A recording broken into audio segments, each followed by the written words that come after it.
I'm Julia. I'm so honored to meet you, and I'd love to ask you a couple questions about your experiences in physics and your book, and really your journey. Sure.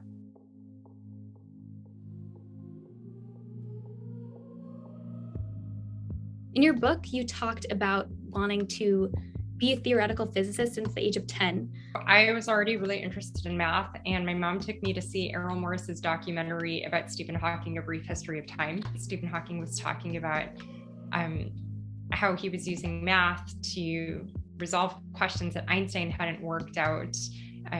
For example, understanding the singularity at the center of a black hole. And I was like, wait, you can get paid to just do math all day and it describes the universe. So that seemed like a pretty good deal. I use math to study how the universe works and to try and address problems that weren't solved in Einstein's time. So I wrote down this quote that particularly stood out to me, which is you say that this is not to say that the laws of the universe are not universal, but it may be that what we know is incomplete and will not be complete until we are able to think beyond how white men are trained to think in a Western educational setting.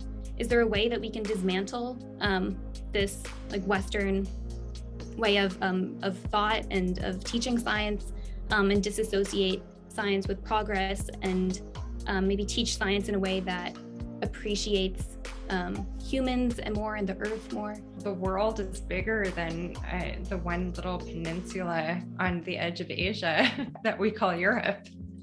But we do have this tendency to treat that space and that geography as kind of the epicenter of where science originates.